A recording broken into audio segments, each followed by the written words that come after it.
British came to one of the richest countries in the world, and over 200 years of exploitation, depredation, loot and destruction reduced it to a poster child for third world poverty. East India Company. The company had ruled India for almost about 200 years. It plundered India, looted its artifacts, traded slaves, and of course laid the foundation of the British Raj in India. 1739 চনত Persian এম্পায়াৰৰ ৰজা নাদিৰ শাহে ভাৰত আক্ৰমণ কৰে আৰু তেওঁ ভাৰত আক্ৰমণ কৰি মোগল সাম্ৰাজ্যৰ যিমান ধন সোণ আছিলে গোটেইবিলাক লুটপাট কৰি লৈ যায় আৰু এই আক্ৰমণৰ পিছত মোগল সাম্ৰাজ্য বহুত দুৰ্বল হৈ পৰে কিছু বছৰৰ পিছত 1748 চনত আফগান ৰুলাৰ আহমদ শাহ দুৰানীয়ে মোগল সাম্ৰাজ্য আকৌ আক্ৰমণ কৰে আৰু এই আক্ৰমণ কৰি তেওঁ আকৌ ধন সোণ লুটপাট কৰি লৈ গুচি যায় আৰু মোগল সাম্ৰাজ্য আগতকৈ বেছি দুৰ্বল কৰি তোলে আৰু এই ঘটনাবিলাক যেতিয়া হৈ আছিল সেইখিনি সময়ত ব্ৰিটিছ ইষ্ট ইণ্ডিয়া কোম্পানীয়ে বহুত ধৈৰ্য সহকাৰে চাই আছিল মানে অবজাৰ্ভ কৰি আছিল আৰু এইখিনি সময়ত ব্ৰিটিছ ইষ্ট ইণ্ডিয়া কোম্পানীয়ে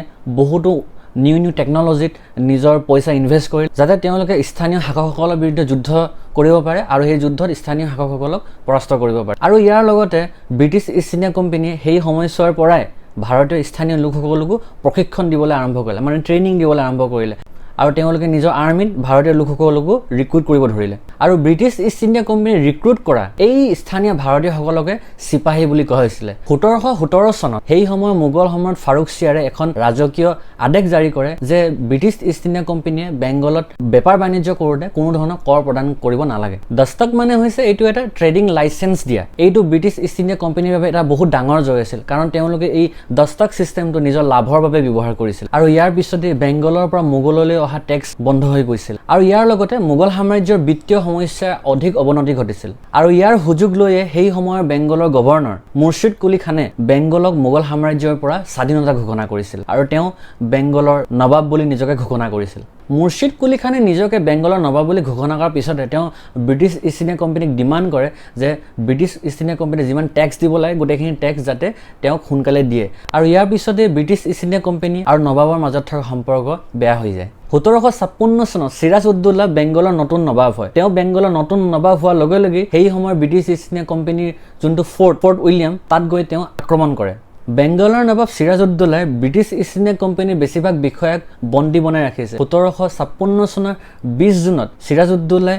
বহুতো ব্ৰিটিছ বিষয়াক এটা সৰু কোঠাত বন্দী কৰি ৰাখিছিল আৰু সেই সৰু কোঠাটোত 123 জন ব্ৰিটিছ বিষয়া অক্সিজেনৰ অভাৱত মৃত্যুমুখত পৰিছিল আৰু এই ট্ৰেজেডিটোকে ব্লেক হোল ট্ৰেজেডি বুলি আমাৰ ভাৰতীয় ইতিহাসত জনা যায় এই ঘটনাৰ পিছত ব্ৰিটিছ ইষ্ট ইণ্ডিয়া কোম্পানীৰ বহুত খং তেওঁলোকে যিকোনো মূল্যত সিৰাজ উদ্দৌলাক বেংগলৰ নবাবৰ পোষ্টৰ পৰা আঁতৰাবলৈ ট্ৰাই কৰিছিল ৰবাৰ্ট ক্লাইভৰ নেতৃত্বত ব্ৰিটিছ ইষ্ট ইণ্ডিয়া কোম্পানীয়ে সেই সময়ৰ বেংগলৰ এজন ডাঙৰ বেংকাৰ জগত ছেঠ আৰু সিৰাজ উদ্দৌলাৰ আৰ্মিৰ সেনাপতি মীৰ জাফৰক উৎকোচ দিয়ে ব্ৰিটিছ ইষ্ট ইণ্ডিয়া কোম্পানীয়ে মীৰ জাফৰক কয় যে যদি তেওঁ সেই সময়ৰ নবাব সিৰাজ উদ্দৌলাক ক্ষমতাচ্যুত কৰাত সহায় কৰে তেন্তে ব্ৰিটিছ ইষ্ট ইণ্ডিয়া কোম্পানীয়ে মীৰ জাফৰক বংগৰ নতুন নবাব হিচাপে অধিষ্ঠিত কৰিব 1757 চনত ভাৰতীয় ইতিহাসৰ এখন ফেমাছ যুদ্ধ বেটেল অফ প্লাচি হয় আৰু এই বেটেল অফ প্লাচি সিৰাজ উদ্দৌলা হাৰি যায় কাৰণ এই যুদ্ধত সিৰাজ উদ্দৌলাক মীৰ জাফৰ আৰু জগত ছেঠে সহায় নকৰে এই যুদ্ধৰ পিছতে বেংগলৰ নতুন নবাব মীৰ জাফৰ হয় কিন্তু Mir Jafar British East India কোম্পানীৰ পুতলা নবাব হৈ পৰে কাৰণ মীৰ জাফৰে ব্ৰিটিছ ইষ্ট ইণ্ডিয়া কোম্পানীয়ে যি কথা কৈছিল সেই কথাকে মানিবলগীয়া হৈছিল আৰু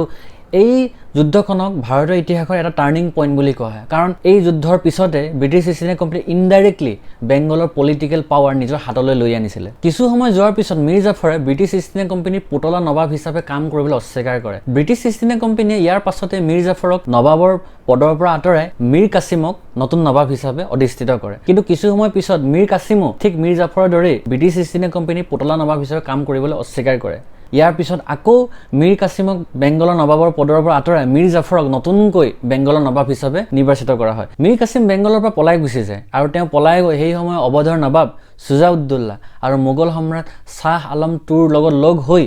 ব্ৰিটিছক পৰাস্ত কৰিবৰ কাৰণে নতুন পৰিকল্পনা বনাবলৈ আৰম্ভ কৰে 1764 চনত বেটেল অফ বক্সাৰ হয় আৰু এই বেটেল অফ বক্সাৰত ব্ৰিটিছ ইষ্ট ইণ্ডিয়া কোম্পানীয়ে মীৰ কাছিম সুজা উদ্দৌলা আৰু শ্বাহ আলম টুৰ কম্বাইন ফ'ৰ্চক পৰাস্ত কৰি দিয়ে আৰু এই যুদ্ধত জয়ী হোৱাৰ পিছত Robert Clive British East India Company আৰ্মিৰ সেনাপতি হৈ যায় আৰু বেংগলৰ গভৰ্ণৰ হৈ যায় 1765 চনত ট্ৰিটি অফ এলাহাবাদ চুক্তি হয় আৰু এই ট্ৰিটি অফ এলাহাবাদৰ জৰিয়তে সেই সময়ৰ মোগলৰ সম্ৰাট Shah Alam II British East India কোম্পানীক সমস্ত দিবানী ৰাইটটো দি দিয়ে আৰু এই দিবানী ৰাইট পোৱাৰ পিছত ব্ৰিটিছ ইষ্ট ইণ্ডিয়া কোম্পানী বেংগলৰ আনঅফিচিয়েল শাসক হিচাপে পৰিচিত হয় 1765 চনৰ পৰা 1772 চনলৈকে ৰবাৰ্ট ক্লাইভে বেংগলত ডুৱেল গভৰ্ণমেণ্ট চলে আচলতে ডুৱেল গভৰ্ণমেণ্ট মানে দিবানী ৰাইটটো ব্ৰিটিছ ইষ্ট ইণ্ডিয়া কোম্পানীৰ হাতত থাকে আৰু নিজামত ৰাইটটো বেংগলৰ সেই সময়ৰ নবাবৰ হাতত থাকে আচলতে দিবানী ৰাইট মানে হৈছে যিমানবিলাক ৰেভিনিউ জমা হয় সেইবিলাক গোটেইবিলাক ব্ৰিটিছে ৰাখিছিলে আৰু এডমিনিষ্ট্ৰেশ্যনটো নবাবৰ হাতত আছিলে 1773 চনত প্ৰথমবাৰৰ বাবে এটা নতুন এক্ট অনা হয় যোনটো ৰেগুলেটিং এক্ট বুলি কোৱা হয় আৰু এই ৰেগুলেটিং এক্টৰ জৰিয়তে বংগত চলি থকা ডুৱেল গভৰ্ণমেণ্ট শেষ কৰা হয় আৰু ৱাৰেন হেষ্টিংছক বেংগলৰ নতুন গভৰ্ণৰ জেনেৰেল হিচাপে অধিষ্ঠিত কৰা হয় আৰু ইয়াৰ পিছৰ সময়ছোৱাত ব্ৰিটিছ ইষ্ট ইণ্ডিয়া কোম্পানীয়ে বহুতো নতুন নতুন ধৰণৰ টেকনিক উলিয়াব ধৰিলে আৰু এই টেকনিকবিলাকৰ ভিতৰত আছিল ডক্ট্ৰাইন অফ লেপছ আৰু ছাবচিডিয়াৰী এলায়েন্স এই দুটা টেকনিকৰ জৰিয়তে ব্ৰিটিছ ইষ্ট ইণ্ডিয়া কোম্পানীয়ে ওচৰ পাজত যিমান অঞ্চল আছিল সেই অঞ্চলবিলাক নিজৰ হাতলৈ লৈ আনিলে ছাবচিডিয়াৰী এলায়েন্সৰ জৰিয়তে ব্ৰিটিছ ইষ্ট ইণ্ডিয়া কোম্পানী আৰু স্থানীয় শাসকে মিত্ৰতা কৰিব কিন্তু সেই মিত্ৰতাত স্থানীয় শাসকজনে কোনো নিজে আৰ্মি মেইনটেইন কৰিব নোৱাৰিব নিজৰ আৰ্মি থাকিব নোৱাৰিব সেই স্থানীয় শাসকজনৰ কাৰণে ব্ৰিটিছ ইষ্ট ইণ্ডিয়া কোম্পানীয়ে আৰ্মি বনাই দিব কিন্তু সেই আৰ্মি বনাবৰ কাৰণে যোনখিনি টকা খৰচ হ'ব সেই টকাখিনি স্থানীয় শাসকজনেহে দিব লাগিব কিন্তু আৰু এটা কথা যদি সেই ছাবচিডিয়াৰী এলায়েন্সৰ মতে স্থানীয় শাসকজনে সেই টকা দিব নোৱাৰে তেতিয়া সেই স্থানীয় শাসকজনৰ কিছু অঞ্চল ব্ৰিটিছ ইষ্ট ইণ্ডিয়া কোম্পানীয়ে নিজৰ হাতলৈ লৈ আনিব বিভিন্ন সময়ত সেই আৰ্মি মেইনটেইন কৰিবৰ কাৰণে স্থানীয় শাসকসকলে ধন টকা পইচা ব্ৰিটিছ ইষ্ট ইণ্ডিয়া কোম্পানীক দিব পৰা নাছিলে আৰু এই কৌশলৰ জৰিয়তে ব্ৰিটিছ ইষ্ট ইণ্ডিয়া কোম্পানীয়ে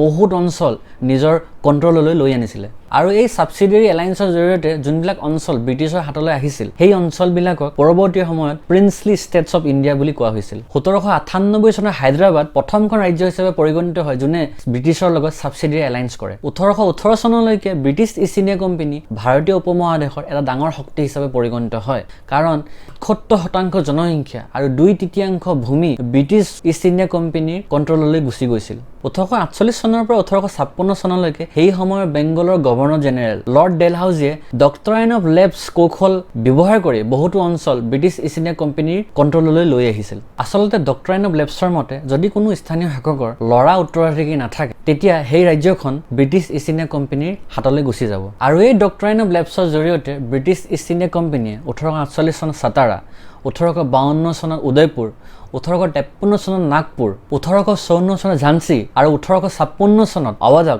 নিজৰ কণ্ট্ৰললৈ লৈ আনে আৰু এই কৌশলবিলাক দেখি সেই সময়ৰ ভাৰতীয় লোকসকল অতিষ্ঠ হৈ পৰে 1857 চনত চিপাহী বিদ্ৰোহ হয় যাক আমি ফাৰ্ষ্ট ৱাৰ অফ ইণ্ডিপেণ্ডেন্স বুলিও কওঁ আৰু এই 1857 চনৰ চিপাহী বিদ্ৰোহৰ পিছতেই এটা বহুত ডাঙৰ চেঞ্জ আহে 1858 চনত গভৰ্ণমেণ্ট অফ ইণ্ডিয়া এক্ট আহে আৰু এই গভৰ্ণমেণ্ট অফ ইণ্ডিয়া এক্টৰ জৰিয়তে ব্ৰিটিছ ইষ্ট ইণ্ডিয়া কোম্পানীৰ শাসন ভাৰতত অন্ত পৰে কাৰণ ব্ৰিটিছ ইষ্ট ইণ্ডিয়া কোম্পানীয়ে কণ্ট্ৰল কৰা সকলো অঞ্চল ব্ৰিটিছ ইষ্ট ইণ্ডিয়া কোম্পানীৰ নিজৰ আৰ্মি আৰু ব্ৰিটিছ ইষ্ট ইণ্ডিয়া কোম্পানীৰ যিমান ৱেল্থ আছিলে এই গোটেইবিলাক ব্ৰিটিছ চৰকাৰৰ হাতলৈ গুচি যায় আৰু ইয়াৰ পিছৰ পৰা ব্ৰিটিছ ৰাজ আৰম্ভ হয় গভৰ্ণৰ জেনেৰেল অফ বেংগল পদটোক নতুনকৈ গভৰ্ণৰ জেনেৰেল অফ ইণ্ডিয়া বুলি নামাকৰণ কৰা হয় ব্ৰিটিছ ইষ্ট ইণ্ডিয়া কোম্পানীক 1874 চনত ডিজলভ কৰি দিয়া হয় 1857 চনত শেষৰজন মোগল সম্ৰাট বাহাদুৰ শ্বাহ জাফৰক ম্যানমাৰলৈ ডিপৰ্ট কৰি দিয়া হয় আৰু সেইখিনি সময়ত ম্যানমাৰক বাৰ্মা বুলি কোৱা হৈছিল আৰু বাহাদুৰ শ্বাহ জাফৰৰ যিমানবিলাক উত্তৰাধিকাৰী আছিল সকলোকে হত্যা কৰি দিয়া হয় আৰু ইয়াৰ পাছতেই মোগল সাম্ৰাজ্য চিৰদিনলৈ শেষ হৈ যায়